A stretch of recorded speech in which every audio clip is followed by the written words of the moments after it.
নিষ্ঠুরতাটা কি? তার ছোট ভাইয়ের বাবা নাই, বড় ভাই হিসেবে বাবার দায়িত্ব পালন করেছে। বিয়ের আনুষ্ঠানিকতা, বিয়ে হয়েছে অনেক আগে, আনুষ্ঠানিকতা কিছুদিন আগে করলো সব স্বজনদেরকে নিয়ে। তারপরের তিনি হাজির হতে গেলেন, তাকে ছেলে পড়লেন। এর চেয়ে অমানবিকতা, নিষ্ঠুরতা আর কিছু আছে? এই সরকার একটা পৈশাচিক উল্লাস করছে, বিরোধীদের উপরে নির্যাতন, নিপীড়ন, দমন পীড়ন করে। সেই কারণেই খালেদা জিয়ার মতো একজন অসুস্থ বয়স্ক নারী চিকিৎসার জন্য তার বিদেশে যাওয়া প্রয়োজন।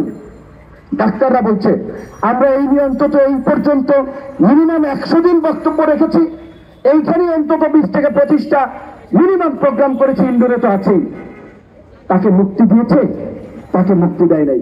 কারণ প্রধানমন্ত্রী জানেন, এই সরকার জানে, তিনি যদি সুস্থ হয়ে রাজপথের আন্দোলনে আসতে পারেন, সেই আন্দোলনের ঢেউয়ে এই আওয়ামী লীগের তক্ত তাও সরে যাবে। সেই কারণে তাকে মুক্তি দেওয়া হচ্ছে না। আমরা বিএনপির লোক না, আমরা বিএনপি করি না, তারপরেও আমরা বলছি যে সাবেক একজন প্রধানমন্ত্রী, মুক্তিযোদ্ধার স্ত্রী, তার উপরে যে অন্যায় এবং অবিচার করা হচ্ছে, এই অন্যায় এবং অবিচারের প্রতিবাদ যদি আমরা না করি, কালকে আমার ভাই রাশেদের উপরে আসবে, পরশুদিন আমার উপরে আসবে। আবার দেখেছেন গোলাম মাওলা রনি এই ঢাকা বিশ্ববিদ্যালয় তার বাসায় থেকে ফেরার পথে আপনার ঢাকা বিশ্ববিদ্যালয়ের মতো জায়গায় আক্রমণের শিকার হচ্ছেন। ছাত্র দলের সাবেক সভাপতি এই শিল্পকলাতে হামলার শিকার হয়েছেন। এটা গোয়েন্দা সংস্থাগুলো করাচ্ছে। এই আজিজ এবং বেনজিরদের মতো কুলাঙ্গার লোকেরা এই গোয়েন্দা সংস্থা এবং এজেন্সিগুলো পরিচালনা করছে, দায়িত্ব আছে। এই শয়তানগুলো এই বিরোধী দলের নেতা কর্মীদের মনে ভয় ঢুকাতে এই হামলাগুলো করাচ্ছে, যাতে বিরোধী দলের নেতা কর্মীরা কথাবার্তা কম বলে, মানুষকে উত্তেজিত কম করে, আন্দোলনমুখী কম থাকে। আমার গলা একটা রশি পরিয়ে দিয়েছে। আপনারা জানেন, একটা বক্তব্য দিয়েছিলাম, সেইটার জন্য 6 দিন আদালতে এই পর্যন্ত গেছি। আদালতে অবমাননা হয়েছে, বিপিনুরের বক্তব্যে আদালতের ইজ্জত শেষ হয়ে গেছে। সিনেমাতে যেমন আমরা দেখি না, আপনার কোনোভাবে জোর করে ধরেন কেউ মানে রেপ করলে পরে তার ইজ্জত চলে গেছে।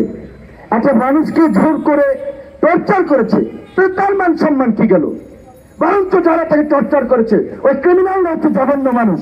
এখন আমার মতো মানুষের বক্তব্য আদালতে ইজ্জত চলে গেছে, তাই আমাকে ডাকাতে 6 দিন গেলাম, আরো কয়দিন যেতে হবে জানি না। তো সেই কারণে এখন রাজনীতিবিদদের বক্তব্য দেওয়া মুশকিল হয়ে যাচ্ছে।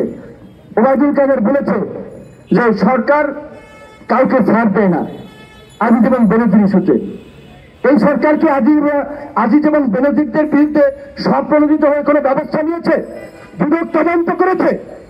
যখন এই বসুন্ধরা গ্রুপের পত্রিকা কালবেলা নিউজ করেছে, তখন তা অনেকদিন তারা কিচ্ছু করে নাই। একজন স্বতন্ত্র এমপি আরো অনেকে দুদকের কাছে চিঠি দিয়েছেন, এবং যখন আজিজের